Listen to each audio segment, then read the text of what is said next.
जहां पूरी दुनिया नए साल का जश्न मना रही थी और अपनों के साथ हंसी खुशी के साथ नए साल का स्वागत कर रहे थे, लेकिन वहीं खुशियों से कोसों दूर लोग अपनी आखिरी सांसें ले रहे थे।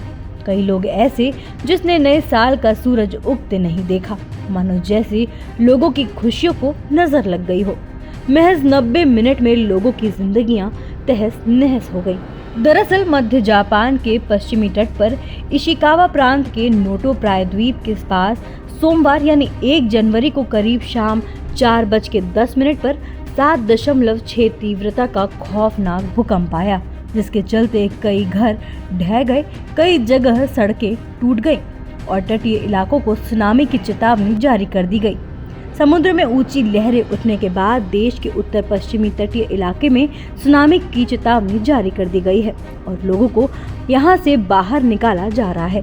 जापान के मौसम विभाग ने इशिकावा प्रांत के नोटो शहर में एक बड़ी सुनामी की चेतावनी जारी की है, जिसमें लगभग 5 मीटर ऊंची लहरें उठने की आशंका जताई जा रही है। हालांकि अब बड़ी सुनामी चेतावनी को डाउनग्रेड करके सुनामी चेतावनी कर दिया गया है। निवासियों को अभी भी घरों को खाली रखने के लिए कहा गया है, क्योंकि सुनामी अब भी दर्ज की जा रही है। जापान सागर के करीब रहने वाले हजारों लोगों को ऊंची जगहों पर जाने के लिए कहा गया है।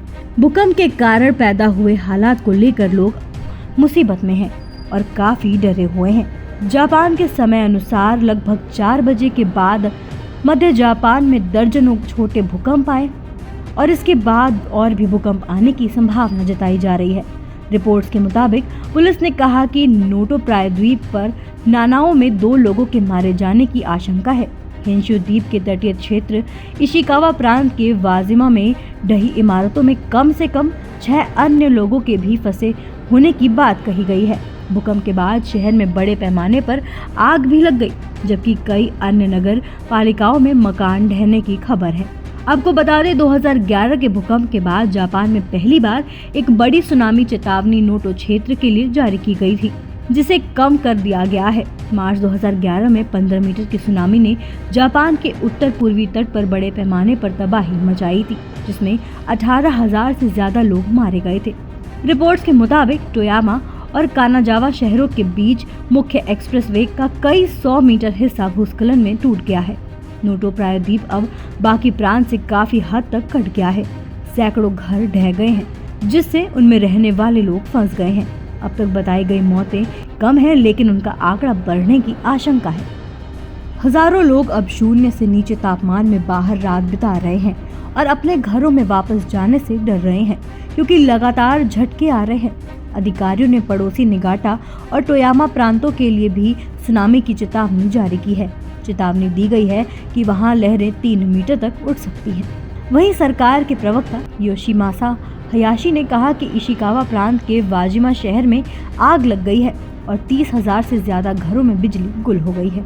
जापान के प्रधानमंत्री कार्यालय की ओर से पीएम फूमियो किशिदा का निर्देश जारी किया गया है। इसमें कहा गया है कि सुनामी, निकासी आदि के संबंध में जनता को समय पर सटीक जानकारी प्रदान करने के लिए कहा गया है और निवासियों के निवासी जैसे नुकसान को रोकने के लिए हर संभव प्रयास करने का निर्देश दिया गया है। पीएम ने अथॉरिटी से कहा है कि जितनी जल्दी हो सके नुकसान के संबंध में स्थिति का आकलन करें। उन्होंने कहा है कि हमारी आपातकालीन आपदा प्रतिक्रियाओं में कोई कसर न छूटे, जिसमें जीवन बचाना और आपदा पीड़ितों को बचाना शामिल है। ऐसे ही देश दुनिया के तमाम अपडेट्स के लिए देखते रहें समय डिजिटल। वीडियो को लाइक करें, दोस्तों के साथ शेयर करें और चैनल को सब्सक्राइब करना बिल्कुल ना भूलें।